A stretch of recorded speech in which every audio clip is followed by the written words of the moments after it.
Feliz miércoles santo para todos y para nosotros que estamos en Caracas, pues el día del Nazareno. En el Evangelio de hoy vemos al traidor maquinando su plan de entregar al maestro, pero afortunadamente también vemos que hay otros 11 que son fieles y quieren estar con Jesús. Es sumamente interesante que cuando Jesús anuncia la traición por parte de uno de ellos, no saben quién es en ese momento, no hacen como nosotros, que buscaríamos quién es el culpable inmediatamente, por supuesto, excluyéndonos de los sospechosos. No hacen esto, no se excluyen. ¿Y saben por qué no se excluyen? Porque se consideran capaces de hacer lo que el maestro les está anunciando. Aparte, que todo lo que dice el maestro es verdad. Así ellos no lo vean claro. Todos y cada uno pregunta si será él y no el de al lado, el vecino. Los apóstoles están bien claritos de su fragilidad. Interesante, muy interesante. El Señor, queriéndoles ahorrar la angustia de pensar que pueden ser los traidores, les anuncia que Judas, cuya fama entre ellos ya estaba dudosa, era él.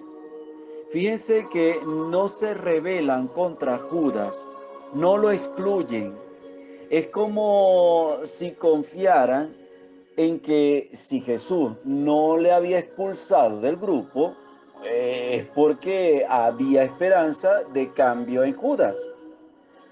Espero que nos estemos dando cuenta de qué tan lejos estamos nosotros de ver como el Señor ve, de actuar como el Señor actúa. Todo es un don, todo es una gracia. El Nazareno quiere regalarnos en este día tan especial este don. Seguimos.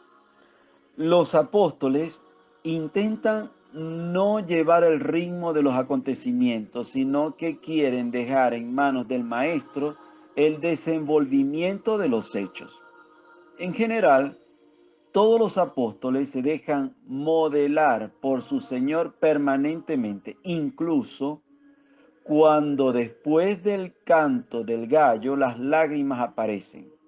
Lágrimas de arrepentimiento que brota del corazón amoroso de todos los apóstoles, en ese momento encarnado en Pedro, y no aparece la desesperación.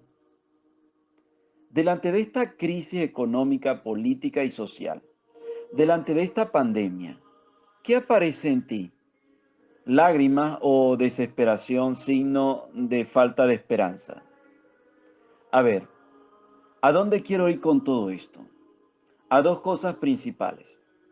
A que hemos de seguir confiando plenamente en que el Señor anda tras todo esto que estamos viviendo y que aunque a veces nos rebelemos, debemos pedir ese corazón noble de San Pedro, que rectifica y llora lo que haga falta, pero que está decidido a amar a su Maestro. Contemplar al Nazareno viendo cómo reacciona a la traición y a los ímpetus de grandeza de Pedro, hermanos, ayuda y mucho. Esta Semana Santa podríamos enfocarnos desde la vida de estos hombres maravillosos, porque lo son. ¿Acaso no hubiéramos negado a Jesús probablemente nosotros también, sabiendo que nos hubieran matado? ¿Ah? Qué fácil es decir que hubiéramos dado la vida, que hubiéramos dado la cara. Pero lo cierto es que luego, en cosas mucho, pero mucho más fáciles de realizar, como no criticar o no traicionar a nuestros prójimos, somos incapaces de hacerlo. Y eso que nosotros ya hemos recibido en plenitud el Espíritu Santo, en principio, como para asegurar que nos hubiéramos dejado matar por decir que somos discípulos de Jesús en aquellas circunstancias.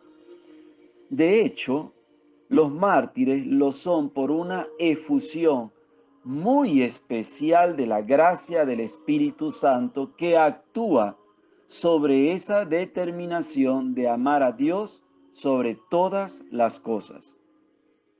Hermanos, lo cierto es que cuando Pedro tuvo el Espíritu en plenitud, al final de sus días, murió mártir por negarse a negar al Señor. Podríamos pensar, ese es nuestro Pedro y no el de las negaciones.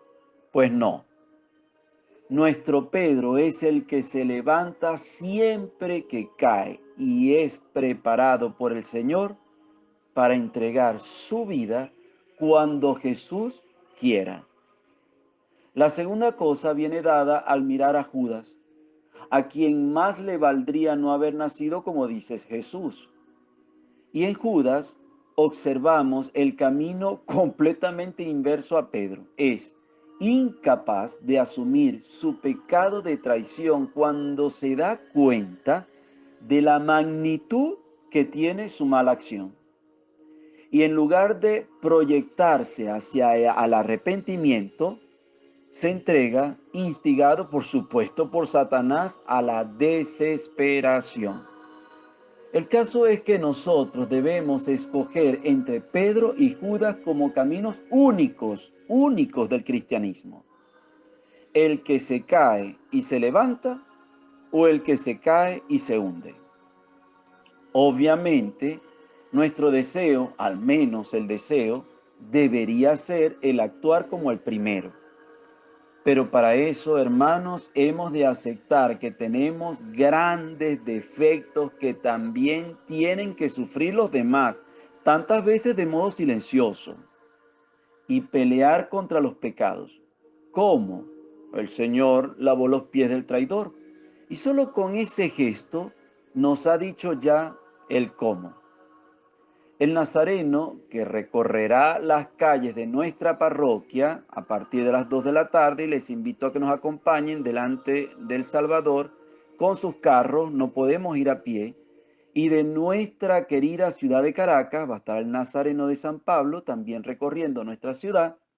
Era el único hombre perfecto, les recuerdo ese detalle, pero estaba rodeado de personas imperfectas. El Señor nos ama en nuestras debilidades. El Señor nos ama en nuestras imperfecciones y a pesar de nuestros defectos, porque ve en nosotros potencia de bien en lugar de presencia de mal. Que los sentimientos del Nazareno nos ayuden a vivir mejor esta Semana Santa. Que Dios me los bendiga en el nombre del Padre, del Hijo y del Espíritu Santo. Amén.